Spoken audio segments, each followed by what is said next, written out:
Hi everyone, welcome to another episode of Hawaiian Real Life. We're here at the Spalding House, which was the Contemporary Museum, with Origami Master Michael LaFosse. Hello. Hello, Miss Melissa. Nice to see you, and thank you for coming to our studio today. Yeah, this is a really cool studio. It's beautiful here. Yeah. Now, we're here because you have a workshop, a series of workshops this weekend, right? Yes, this weekend, on the Saturday, there's going to be 3 origami workshops, a beginner, an intermediate, and an advanced technique, and then on Sunday, it's a paper making workshop. Wow. Yeah. Wow. We're hoping people will join us for this, yeah. Neat. And I know you guys have written a bunch of origami books and done a bunch of DVDs. So I was wondering if you could do a little demo for us while we talk about the workshops today. I'd be delighted. In fact, I'm going to be showing how to fold the dollar bill into my origami butterfly design. Dollar bill folding is popular. You can leave it as tips, or if you don't know what to give as a gift, you can give money, but why not fold it? Yeah. And here's something I think a lot of people don't know. You should always wet your money before you fold it, your paper money. I didn't know that. It folds more easily. So you see I have a little spray bottle with a little bit of water, or you can, if you're in the restaurant or the bar, you just take a napkin and dip it in your water and swipe it, and that's it. And what happens is that as the bill softens from the water, it's much easier to fold. I'm going to use my glasses now here, as I read the fine print on this document, right? But the other thing is that when the paper dries, it hardens up and keeps its shape. I don't know if any of you have ever made a spitball, but No, it not dries me. up and hardens up, but the moisture makes the paper soft and foldable. Okay. So that's really the best way to go. And you can even iron these things after they're done, but if you wet fold them, you don't really need to. Now, one of the things with regard to these folding dollars, a lot of these are your original designs? Yes, right. I would say more than 90% of the pieces that appear in our books by Tuttle Publishing and other publishers from earlier dates are original designs by myself and by Richard Alexander. Wow. He's the co-founder of the Origamido studio. See, I grew up only knowing like a couple of origami things, like the box and the crane. Yeah. But how do you think of new designs? It just comes to you? Well, yeah, actually, at first, I didn't know how to invent new origami. All I knew how to do was fold the crane and a few simple things, a paper airplane.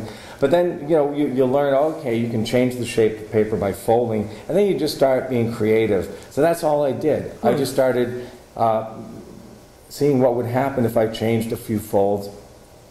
Gradually, I got better at it, and then I actually knew what I was doing, which is kind of fun. And believe it or not, I actually use math and geometry on occasion to sort out some of the folding, because this can be a bit of an engineering challenge. Yeah. And so this coming weekend, people can learn not just how to fold more complicated origami stuff, but also how to think a little bit differently. Yeah, in fact, in our classes, we often address the issue of being creative in origami. People they'll ask that question, how do you invent? And most of the time, I'll give them the straight answer is, well, try something, be creative. But also with the many excellent origami books, what we've done, all of our books since 2008 for Tuttle have a video DVD, and we found that people really respond to that show me. It's like when you're learning something in person, it's the same thing. And when you see these other techniques and how they work, the paper, you might imagine that you could do that in a slightly different way and come up with something new. Right. It may end up in a book. And you can use different colors, and you guys make your own paper. So if you sign up for these classes, you either come to the Contemporary Museum, Spalding House, or sign up online. Yeah. Definitely contact the Spalding House to see what space is available. And outside of the classroom time, Richard Alexander and I will be available for people to meet us and talk with us about origami informally. There are people of all ages who enjoy this. Yeah, and you can use all kinds of paper. So we also tell people, the art supply can be absolutely free. Wow.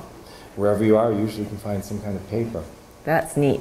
So here's a little origami butterfly designed by me. And when it dries, it's going to harden up and keep its shape indefinitely. So that's wet folding. Ooh. Yeah. That's wet folding a dollar bill and into an origami butterfly. And Michael, while you were talking, look what Melissa did. Oh, Beautiful.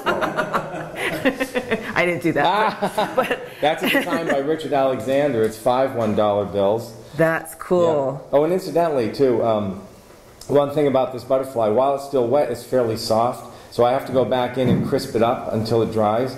But in a moment, it'll be sharper folding. So, you know, when you zoomed in that last time, it was a little soft looking. You see you tweak it a little bit. Then when I refine it a little more and it's dry, it'll be crisp, clean, and keep its shape indefinitely. Neat. Which is really nice, yeah. Okay, so we're going to talk a little bit more to Michael and Richard about the things that they do, how they got started, and just click the link below and you can see more, and click the link over there and you can sign up for their classes this weekend for beginners, intermediate, advanced, and paper making. Paper making on Sunday. Cool. Yeah. Okay, thank you. Thank you, Melissa. Bye-bye.